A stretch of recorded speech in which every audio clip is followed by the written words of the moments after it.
Hi everyone, I'm Stacy. Welcome to my channel. Let's talk about CNA week. We just had CNA week. I talked about nurses week a little bit. I think I'm a little bit late on the video side of things, but happy CNA week. A little late to the CNAs. In the healthcare industry, you are so important. You are so special. What did they do for you? What kinds of things did you get as a CNA this week? Did you get a dinner?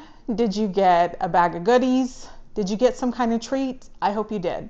That being said, it's really important that we thank our CNAs and that we build a good relationship with them, not just during CNA week, but every day. And before I get into it, just ask that if you like what you see here, that you like, subscribe, and follow for more. And share if it's something that you think someone else would benefit from. So CNAs, I consider them the heart of healthcare. They do a lot of the personal cares for the patients. They do the hard stuff and they spend the most time with the patient, and that is true, especially in your long-term care situations, home health, hospice. I'm in the hospice arena, I've been in long-term care, and the CNA really spends the most time with the patient. So they really are seeing them more frequently and getting the 411, if you will, on what's happening with the patient. So they are kind of aware of what is going on with the patient in terms of if they're having a change. And you should really respect and listen to your CNAs.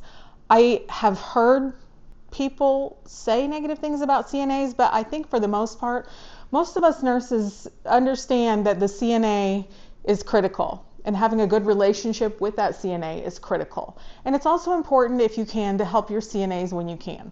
You know, if you can do something to make your CNA's day a little bit brighter, a little bit easier, you should help, because it is really hard to do total care on a patient. It's hard to do all that washing, turning, transferring, feeding, and especially long-term care. CNAs are seeing upwards of 10 to 15 patients by themselves for the most part, sometimes more.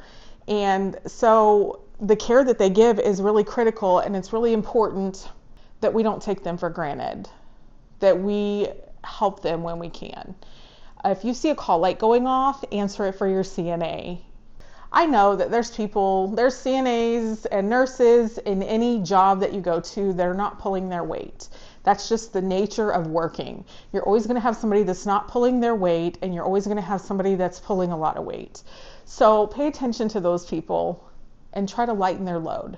It would make your day go so much easier, and if you have a good relationship with your CNA, they're going to feel comfortable to come to you. What does a CNA do? If you do not know what CNAs do, I will tell you. They give personal care, they listen to your family, they fix their hair, they brush their teeth, they give them showers, they clean their bottom, they lift them in and out of the bed multiple times a day, they take them to and from the restroom multiple times a day. And not just your mom and dad, not just anybody, not just one person's mom and dad, several people's mom and dad, several people's grandma, several people's husband, wife, sister, brother, uncle. They are taking care of a lot of people, and it makes a difference. When you don't have a full staff of CNAs, you can see the lack of care that will happen, because having a good amount of CNAs is critical to the care that a patient receives. They smell better, their skin isn't breaking down, they feel better, they're not waiting a long time to get the assistance that they need.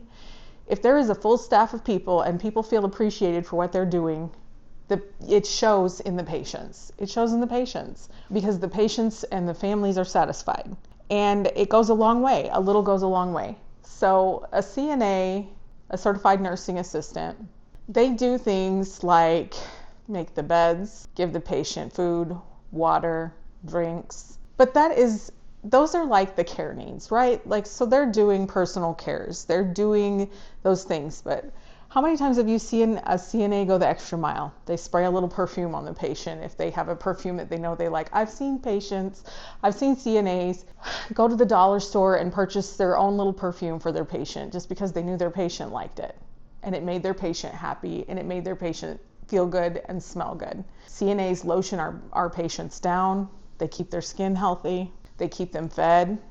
They keep them, eating. They spend time sitting with them, feeding them. And it's not that nurses can't do these things, but the CNA is doing the majority of these things, and the nurses most of the time are on a cart passing pills. It's not to say that we as nurses aren't capable of that or that we don't do that, but to say that we do it to the same extent as a CNA would be a lie. Now, I've seen hospital nurses doing an extensive amount of lifting and personal cares, but I'm telling you in long-term care that the CNA is doing the majority of those cares. In a hospice setting, our CNA does the major things. As a nurse, I will tell you that I will change a patient if I find them in a mess. I will take them to the toilet if they're able to be transferred by one person. I will absolutely get them a drink of water. I will absolutely give them a drink of water and hold the cup if they need it. And I've helped give bed baths too. So it's not that nurses can't do the same things as CNAs, it's just that we don't. We know how to do them. We try to help when we can, but we are not doing the majority of the work. And a CNA sometimes gets overlooked when they should really get the biggest thing. The families are the ones that will tell you they know the CNA. They know who is giving mom a bath. They know who is taking dad to the toilet. They know who is spending time with grandma to feed her. They know these things. The family will know your CNAs by name, and that should say a lot to you. Nurses have a tendency to flip-flop around sometimes depending on staffing, and if you find that a family will become really reliant on a CNA and they will trust them over anybody. So it's really important that you as a nurse develop a good relationship with your CNA so that they can come to you when those changes happen. My CNAs have come to me and told me that so-and-so is not eating as much as they were eating a couple of weeks ago. So-and-so just doesn't seem right today. They're acting more confused. They're sleeping more. They're not transferring as easily. Those are the kinds of things that CNAs do to help nurses. Nurses often aren't looking at those little minute details that are happening in the moment. Yes, we know our patients too as nurses, right? We get to know our patients and we can tell when something is off as well, but your CNA is spending the most time with it. For example, in a hospice setting, a CNA may be seeing a patient 2 to 5 times weekly, where the nurses may be coming only once or twice. And so after the weekend and the CNA comes back, they're going to be able to tell you if something is different. Now, it's really important that we don't dismiss our CNAs. If they say something's wrong, that we look into it and address it, because a lot of times they're seeing the first signs of a UTI. When a person's declining and they're beginning to lose weight, the CNA is often the first person that's going to notice those things. They are the person that's going to see when somebody starts choking when they're eating and drinking. Your CNAs are seeing the things that you don't see when you're handing them a cup of pills or checking their vital signs. As a nurse, I can tell you that when a person is at end of life in hospice, I'm absolutely in their home spending more time with them. But just as a general rule for an assessment, when you go in to see a patient as a nurse, you check the vital signs, you look at the medications, you look at the skin, you see if anything's changed, you ask the family if they need anything, you order supplies. It's a really short interaction, maximum 30 minutes on a good day for a patient.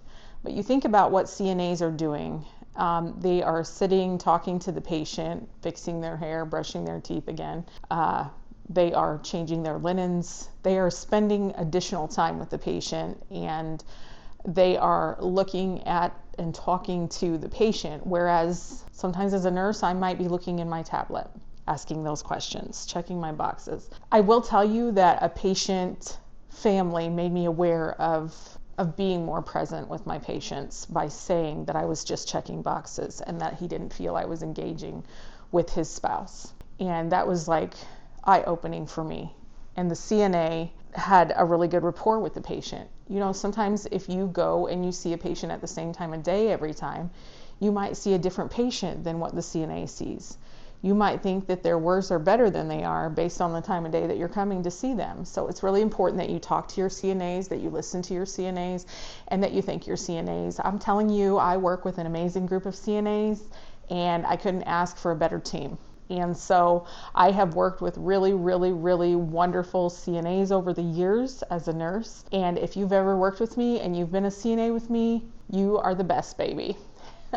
I thank you.